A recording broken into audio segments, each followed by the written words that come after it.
Hi everyone, welcome to the Board While Waiting show. Firstly, I'd like to apologize that it's been 3 months since my last video. I've actually been really busy because I switched roles recently, so been caught up with a lot of work stuff. Like many of you out there, I too work a day job, so investing is my side passion. So whenever I have time, I try to push out videos as much as possible. And I thought of making this video because 2024 is coming to an end, and I wanted to reflect on the last 3.5 years of investing.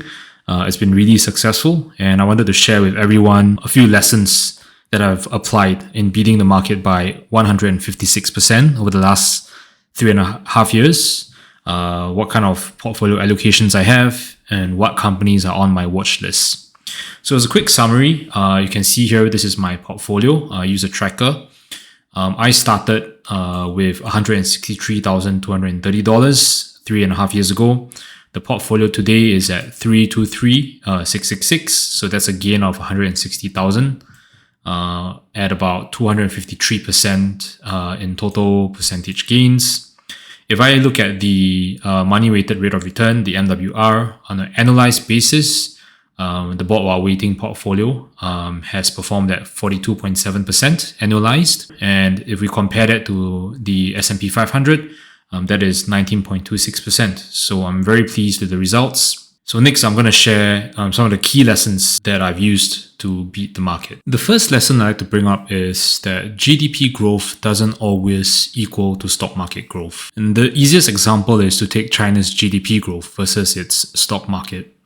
From 2000 until this year, 2024, China's GDP grew by 1,371%. But the Shanghai Composite Index only went up by 43.5%, and the Hang Seng Index only went up by 12.9%. Conversely, if we look at the US market for the same period, although GDP has only grown by 166.9%, which is about 1/8 the growth of China, the S&P 500 has grown by 262%, which is even more than the GDP growth of the US. So in 2021, when I first started investing, I had a flawed thesis of the Chinese market. I formed an initial thesis after visiting Shanghai. I worked there for a number of years before. I witnessed how hard the Chinese worked, and I saw how quickly the cities were developing. And my intuition back then was that all this hard work of the Chinese would translate into economic gains, and these economic gains would automatically translate into market gains in a directly proportional manner. So I allocated 20% of my portfolio into MCHI and the iShares MSCI China ETF, which is denoted here by 2801.HK.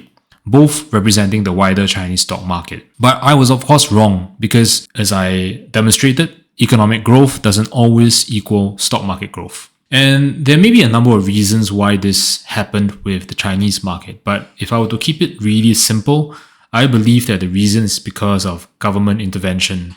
So for instance, entire industries like the private tuition companies saw their market value destroyed overnight when new regulations were announced. And I believe that it is this gap between GDP growth and market growth in China is the unmeasurable regulatory risk that the market is pricing in. And so this brings me to my second lesson, which is to avoid sunk costs. A few months after I bought MCHI, I began digesting the fallout of the private tuition industry. And I realized that some of these risks may spread to the rest of the market due to the invisible hand of the Chinese government. And I cut my losses immediately at minus 25% and redeployed it into the QQQ. Now, if I had held onto MCHI, it would have become a minus 50% on this position. But the opportunity cost of not reallocating MCHI into the US markets would have been far more than 50%, because I would have lost even more by not redeploying if I kept on to this position. Because as we know, as of today, the QQQ has rebounded massively at the beginning of 2023. So until today, I am still convinced that selling China was the right decision for the long-term horizon. Now, it doesn't matter if the Chinese market undergoes mean reversion in the next few months or few years. I am okay with this decision that I took back in 2021. So I took this decision of cutting losses ruthlessly because I believe it is a long-term change, in my own opinion. And this opinion remains until today and until the foreseeable future for as long as the current government stance is at play. Now, there are two small things I want to mention here that really helped my psychology to pull the trigger without hesitation and to take the 25% loss and avoid sunk costs. The first is this concept that a small loss is better than a big loss. And I credit this psychology to my early days playing Texas Hold'em poker. For this is where I had to discipline myself to go home after losing, 5% of my bankroll in a single session instead of staying on and playing badly and losing my entire bankroll. So I credit a lot of the lessons that I learned many years ago while I was playing poker a lot. Now, the second thing was actually taught by one of my investor friends, and he told me that there are more ways than one to make back money. So it's true that if you hold on to a losing stock, you may make it back if you hold it long enough, assuming that the long-term fundamentals are sound and assuming, you wait long enough. But it is also true that you could divest the losing stock. That is obviously, a mistake that you make fundamentally, and immediately use the remaining amount of money back to make money back through other stocks that have stronger fundamentals or stronger growth opportunities looking forward. Now, the problem is that most people find it difficult to realize these losses immediately because it is in our very human nature to hold on to false hope. So I hope this nuggets of this tool information can help shift your mentality to be more flexible in your thinking. You have to be very ready to change your mind, especially if you've announced to the whole world of how incredible the stock is. The third lesson I want to share is not to let your ego get in the way, which is what I was referring to earlier on about, announcing to the whole world about your positions. So if I quote George Soros, he said, "It's not about whether you're right or wrong, it's how much you make when you're right and how much you lose when you're wrong." When I first started investing in the MCHI, I was super bullish, and it's in my nature to share with my group of friends, about my investment. And I cited the exponential GDP growth of China, the hardworking ethos of the people, my past work experience in Shanghai as reasons why I thought the investment would work out. But when I discovered the regulatory risks involved, I made a huge U-turn. It didn't matter if I had announced to the world or my friends or the people I knew about my investment. I care more about protecting my capital. And with that, let me proclaim here at the current moment that I have 5 very high conviction stocks right here on this screen. I've made YouTube videos on them for everyone to see. I'm super proud of my positions. I keep talking to my friends on WhatsApp, on Telegram, how great these companies are, like Exxon. I'm so happy that Exxon has doubled in less than 3 months since I invested in August of this year. It makes me feel like a fucking genius. But let me tell you something. If Exxon's price today it's at $6.50, I bought in at $2.90. If tomorrow, for example, there is a news report that Exxon has committed accounting fraud, right, which for me is a long-term red flag, it is unacceptable for me on a fundamental level, I will immediately sell the position, even if it dips back to $290. I'm not kidding. So it feels really good to have doubled, but if it goes back, I have no sunk cost theory on me. I won't hold back. The element I'm trying to emphasize on is ego. I may seem very hunky-dory on these 5 stocks. I have very high concentration. I may tell a lot of stories on YouTube. But if I discover reasons that compromise their long-term fundamentals, I will make that U-turn and I will pull the trigger to cut the losses immediately. And I don't care about what other people think about me for all the stories that I've told. And the reason I'm telling you this is because I've seen far too many investors storytelling about their stocks. A lot of Nvidia, a lot of Tesla, a lot of Bitcoin, a lot of MSTR, etc. Now, I have no opinions on whether or not these companies are good or not. They are simply not in my circle of competence. But what I want to say is, if fundamental changes happen, you must be ready to admit and let go immediately. And if you can't let go, if you know that you can't let go, my advice is don't tell people your position, because if you make a mistake, chances are your ego will get in the way and you will not cut the losses as fast as you should. Now, the fourth lesson I want to share with you is the idea of being long-term optimistic and not touching the bar of soap.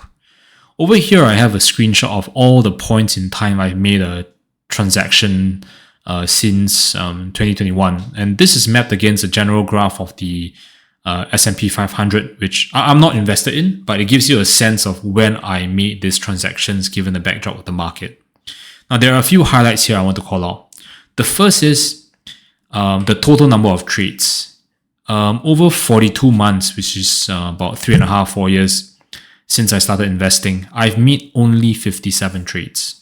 If you take 57 trades divided by 42 months, that is only 1.35 trades per month, or transactions per month. And if you look at the buy or sell flags on the graph, denoted by the B's and the S's, you will see that there are large spaces of time when I'm doing absolutely nothing. And the reason for this is because I only buy when pessimism hits a company I'm interested in and the valuation becomes attractive.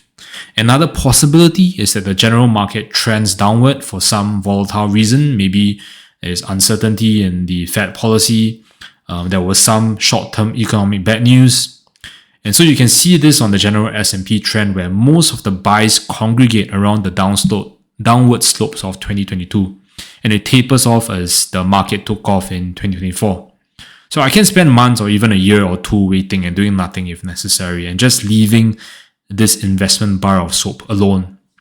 Right, and as of today, in fact, I haven't made any transactions in the last 5 months. I've just been hoarding cash because I simply cannot find anything attractive at the moment. Now, the second highlight I want to call out is that you will notice that there are far more buy signals than sell signals that I've made, transactions that I've made.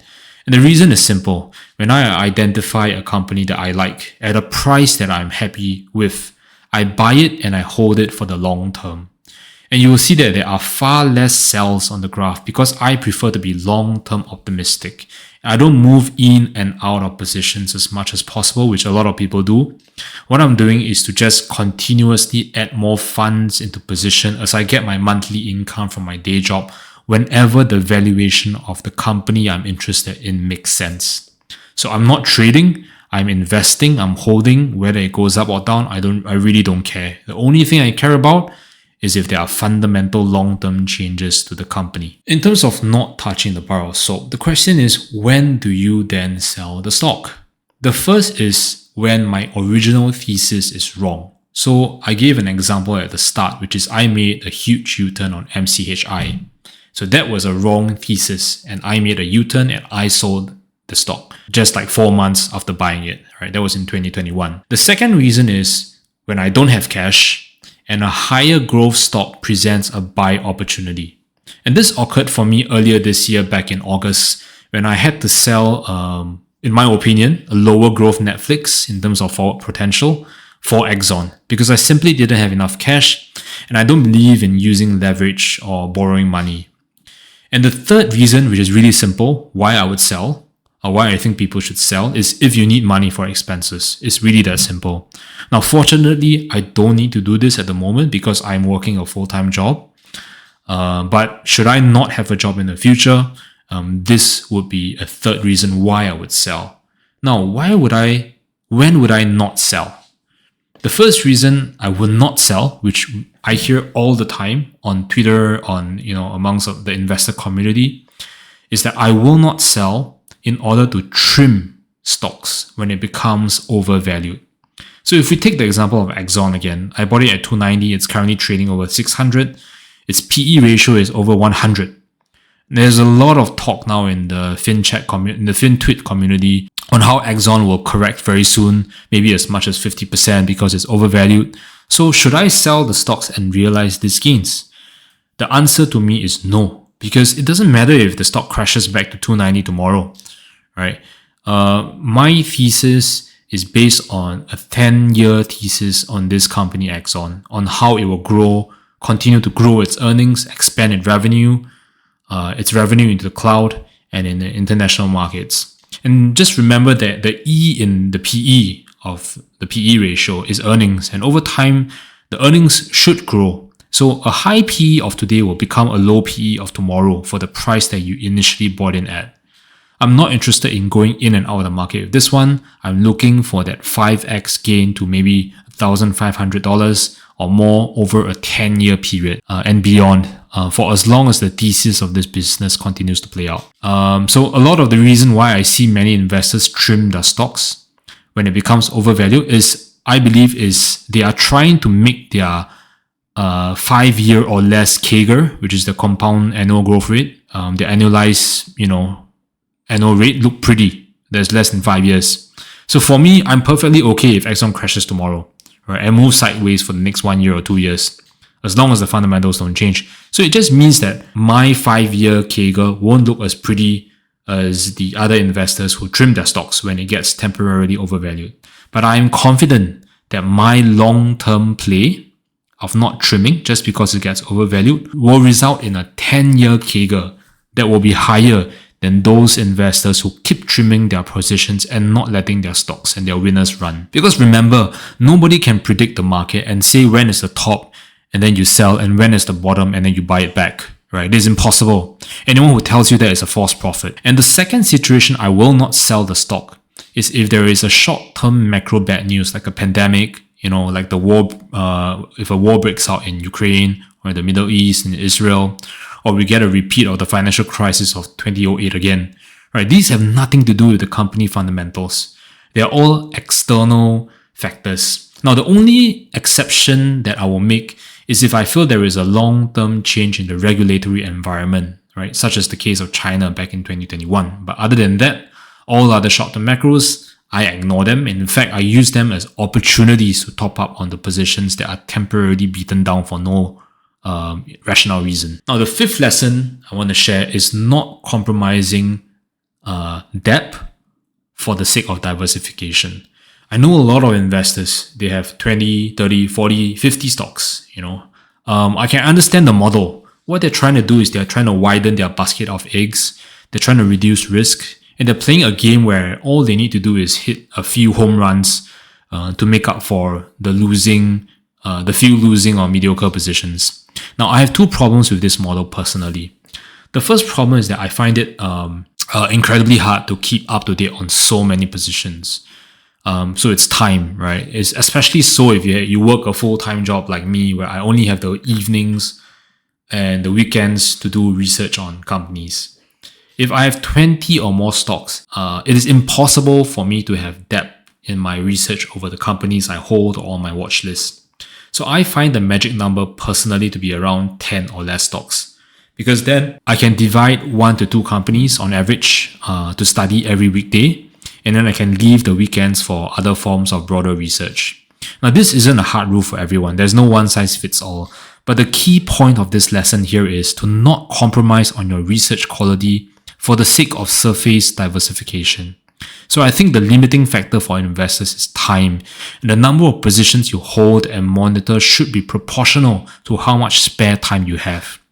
On the extreme end, if you have neither time nor passion to research in depth on companies, my advice is to simply find a low-cost index fund, like the S&P 500, and just DCA robotically every month. So this way you get to focus on your other passions or your job, and you don't have to compromise on quality of your investment for the false security of diversification.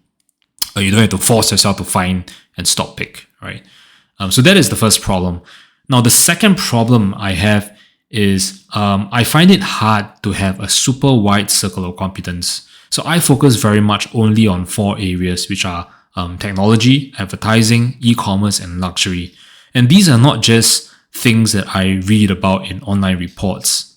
The first 3 areas are from my past or present work experience. And the last one, which is luxury, is just from my own personal experience as a consumer. Because the truth is I used to consume a lot of luxury products in the past. I have a very intimate understanding of different brands and how the industry works. But that's in the past now. I'm not that person anymore. I prefer to buy luxury stocks these days over luxury goods. And so for me, circle of competence is not just reading reports. It's really having an intimate understanding, doing scuttlebutt, going down on the grounds, having worked there, speaking to the people, speaking to the customers, speaking to the suppliers. I think these are the additional things that give you true alpha beyond just reading things that you see on the internet. Now, the 6th lesson I want to share is to find alpha beyond earnings statements. I want to put a caveat here because this still remains to be proven, because I'm still only 4 years into my investing journey. So it's hard to tell if this method of investing really works. But hear me out. So I have this thesis that significant alpha isn't found in already reported earnings reports, the quarterly reports. The problem with simply looking at a company's reported finances is that it is backward looking and everyone else in the world has access to the same report and everyone draws about the same conclusion. This means that whatever alpha is gleaned from these reports shrinks away very quickly and is short term. Now, in addition, management will almost always present the best possible version of their company earnings because they are incentivized to do so. So I will always err on the side of caution when the best information is from what they don't say or what they say in the earnings call as opposed to what they print out in the reports. My pushback question to a lot of the first order thinking with reading just earnings statements is, what makes your earnings analysis so different and so unique from everyone else, such that you can perform better than them, than the market, right? What makes you so special? So I believe that the way to get true alpha is not in the printed statements, but in second order thinking, which includes obsessively observing the management for character traits, reading between the lines of what is said or unsaid in earnings calls or in interviews that the management makes, and having some forward imagination. I go as far as to say that of what the future potential catalysts that have yet to be reflected in the numbers and pegging a confidence level to these catalysts. Now, this is only possible if you invest in a business within your circle of competence, so you have enough of a foundation to creatively imagine the future or spot management traits that are green or red flags from your experience. So let me give you an example where I invested in Exxon, following observations of Rick Smith, their CEO, during the Q2 earnings call this year, just shortly before I invested into Exxon. And this excerpt is actually by Rick himself. He was describing his role in the organization, and he says, underlined here in red, the first part, I tend to focus on the sort of leading edge, and as things stabilize, by the time they're bigger, I'm spending less of my time personally on them. Jeff, who is his CTO, then proceeds to take over the teams on new technology.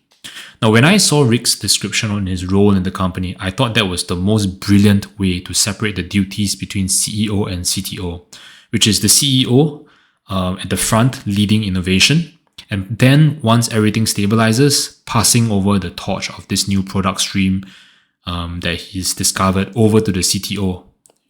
And as someone who, because I work in tech, right, this modus operandi is super impressive. I think this is like the first time I've seen a CEO operate in this manner, and I was really impressed by this. And the next thing that really impressed me from this Q2 earnings was that when Rick mentioned that he visited the Texas Department of Public Safety to perform a demo for Draft One. And Draft One is Exxon's new AI product that automatically writes police reports based on body camera recordings. And throughout this call, Rick also mentions a number of other examples of himself going down in the trenches to conduct research with potential customers, to give a demo. And this gives me a sense that he isn't an ivory tower kind of CEO. And he's very much in touch with what is on the ground. And most importantly, he has that soul in the game, that passion. Something that's often only seen in founder CEOs like Rick, that you can't really quantify in numbers, right? That the passion really shines through. The last part of the Q2 call that really tipped me over into investing into Exxon was when Jeff was asked about a potential DJI ban. So DJI is their competitor in the drone market, and if DJI is banned, it's obviously good news for Exxon. If DJI is not banned, that is bad news for Exxon because there's more competition in the drone market, which Exxon is expanding into. Now, Rick's response to this question of the ban when he was asked by the analyst was that Exxon is prepared for either outcomes, whether it's banned or not banned. They don't bet on political outcomes. I thought this was the best response a CEO can give for a question like this, because it shows a very important character trait, which is that Rick Smith is not complacent. Despite the fact that there is actually a very high chance DJI was going to get banned anyway, given the political environment, he still gave an answer and a perspective of being apolitical. right? So I prefer to bet on a CEO that handles political situations like this compared to maybe a situation like Musk betting on Trump's election, right? And the reason is that political outcomes in the USA usually don't last more than a few years unless the same president gets elected for a second term. So I think it is far better to plan for the worst in terms of political outcomes and hope for the best, which is what Exxon was doing. And it really shows that they don't rest on their laurels, which is a management quality that I hold in high regard. So following my entry in August 2024 into Exxon, the stock exploded and it doubled pretty much over the next few months. But I want to reiterate that I didn't expect the stock to explode upwards so fast. I can't say for certain that the management traits that I spotted had a hand in the company's performance in the near term that followed, but I would bet that it had some contribution in terms of execution ability, and I'm confident that they will continue to execute and overcome adversity in the years to come. And the main point I'm emphasizing is to spot things that are between the lines, as opposed to just drawing a simple revenue, margin, or earnings trend line when the earnings report gets released, because everyone else can do the same thing. So it's really up to you to use your circle of competence, dig and find that extra alpha that is between the lines. Now, before I end off this episode, I want to remind everyone of a cliche but repeatedly true quote from Buffett. And I believe that the time to be greedy was back in 2022 and 2023 when the market was taking a big shit. Now, with the recent re-emergence of Cathie Woods or your Michael Saylors, etc., I think it's safe to say that it is time to be fearful. I am personally hoarding increasingly more cash, and I haven't bought or sold anything, no transactions in the last 5 months. Now, I could be wrong. We always talk about errors of omission, but I prefer to err on the side of caution because I am very much a growth and reasonable price investor. So we shall see how this pans out.